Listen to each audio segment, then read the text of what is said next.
Okay, this is problem 5.38, and on part A is heat absorbed or evolved in the course of this reaction. Well, if it's a positive delta H value, then heat is absorbed. If it was negative, then heat would be liberated in that reaction. So A is going to be absorbed. Alright, B, calculate the amount of heat transferred when 45 grams of methyl alcohol is decomposed, constant pressure. Okay, so first on part B, we have to figure out how many moles we've got. So if you take 45 grams divided by the molar mass of methyl alcohol, then you get 1.41 moles. Now it says up here that it absorbs 90.7 kilojoules, and that's delta H, so that's per mole. So then I'm just going to take 1.41 moles multiplied by 90.7 kilojoules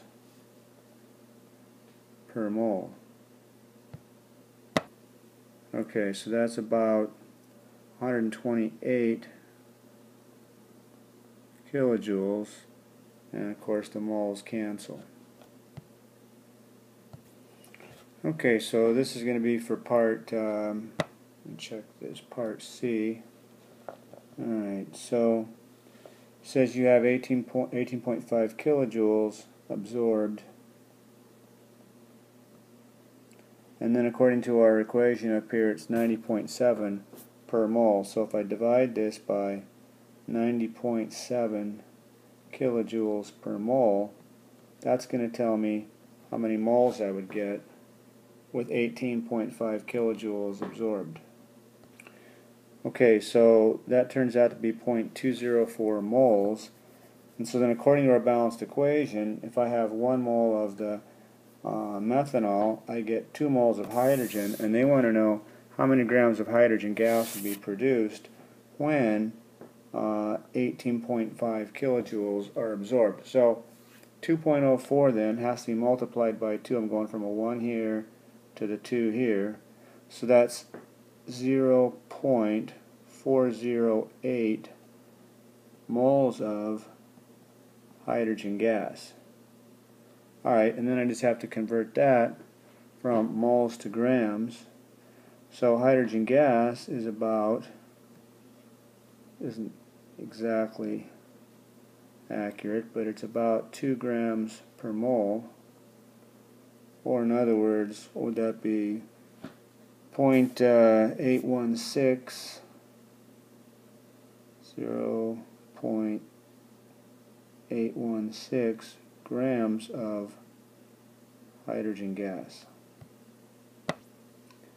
Okay, so for the reverse reaction, all you have to do is just put the opposite of what they give you. So for the reverse reaction, then delta H would be negative 93.7 kilojoules. Okay, so I just wrote the reverse reaction out here. So it's a negative value. So they want to know then in the reverse reaction, if you started off with 27.0 grams of carbon monoxide, then how many kilojoules would be formed in that reaction, or not formed but released. So then you would just take your 27 grams of carbon monoxide, right, convert that to moles of carbon monoxide, and then you're going to multiply that times the negative 93.7 kilojoules, and then that's going to tell you how many kilojoules would be, multiply, put that in parentheses, would be liberated from that reaction. So again, you convert grams to moles, and then you multiply the moles times how much it is per 1 mole, and that's going to give you the kilojoules in 27 grams carbon monoxide to start off with.